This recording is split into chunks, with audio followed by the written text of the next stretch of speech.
This next story comes from the Philadelphia Times, dated Friday, February 16, 1900. Showing gates are now opened. Vision's truth decided. Police Surgeon Lamb, whose remarkable dream of a visit to the future world was published in the Times, expires. Dr. William Wallace Lamb, the well-known district surgeon of the East Girard Avenue Police Station, died of paralysis yesterday morning at his late home, 1240 East Columbia Avenue. 3 weeks ago he was stricken with a fatal illness, from which he never rallied. As a physician, scientist and soldier, Surgeon Lamb enjoyed an honorable career. Apart from his general medical practice, the doctor was a close student of reptile life and for years was regarded as an authority on snake bites. Snake charmers in all sections of the United States, when bitten by their sinuous pets, have on frequent occasions traveled hundreds of miles in order to receive the benefit of Surgeon Lamb's acknowledged skill in alleviating the tortures of the subtle poison. A glimpse of heaven and hell. As published exclusively in the Times last September, the doctor had a wonderful dream during a serious illness. After becoming awakened, he described in graphic language to those gathered about his bedside a dream visit to both heaven and hell. He thought that he had died, and, after leaving the earth, was transported to a sphere where his environment was truly utopian. After wandering through a mass of beautiful flowers and songbirds, he arrived at the junction of two paths, one wide, the other narrow. He was then confronted by a knight in silver armor, who bade him to choose his way. The transported doctor selected a path and his guide vanished. In a little while he arrived at a place where a stream barred his way. Another nightly apparition appeared, and ferried him across in a small boat, worked by an electric button.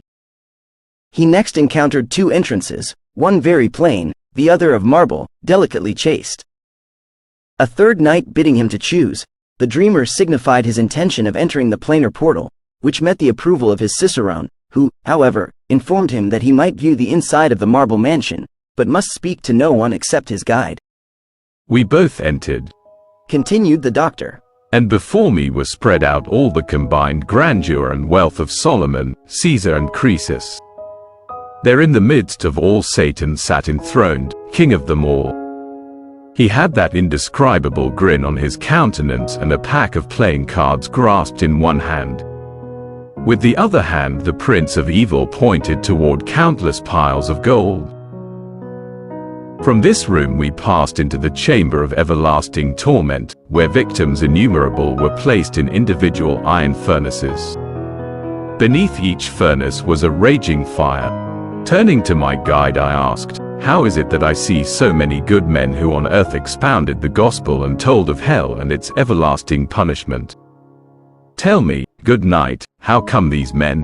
Quote, these are they that taught false doctrines, hypocrites, masters in all sorts of infamy, and others," he replied. Then the knight once more touched a button, and the plain door came in view. I passed through and at last I was in heaven. In heaven everybody appeared to know me, and also knew that I was coming. There was universal accord of song, and all rejoiced to behold me. Among that heavenly throng I saw many I never expected to see there, and when making inquiries after some I imagined would be in heaven, alas, I found that they were not there. I had expected to see golden streets set with diamonds, in fact, that every detail would be superb. Instead, simplicity was the dominating feature, yet every person there was happy, content and overflowing with a sense of ideal enjoyment. In brief, it was one vast festival of praise to our great Lord, our God in heaven. Then I awoke from my wondrous dream. Dr. Lamb was a member of the Philadelphia Medico-Legal Society, the Gloucester County North Medical Society, the National Association of Hallway Surgeons, the Masonic Fraternity Lodge, chapter and commander of the Grand Army of the Republic, the Knights of the Golden Eagle, the Third Corps of the Army of the Potomac and other secret and social organizations. A widow and 4 children, 3 daughters and a son, survive him. Dr. Lamb's story was confined to the Philadelphia area as I could not find it published anywhere else in the country. Further research shows that Dr. Lamb was a Presbyterian and a Civil War Union Army surgeon. He was commissioned Assistant Surgeon, Field and Staff, 8th New Jersey Volunteer Infantry on April 20, 1864, at age 23 and served until honorably mustered out on July 17, 1865. He filed for a U.S. Army Invalid Veteran Pension on July 14, 1890. That's all I have for Dr. William Wallace Lamb. Let me know what you think in the comments below. Don't forget to like and subscribe, and thank you for watching.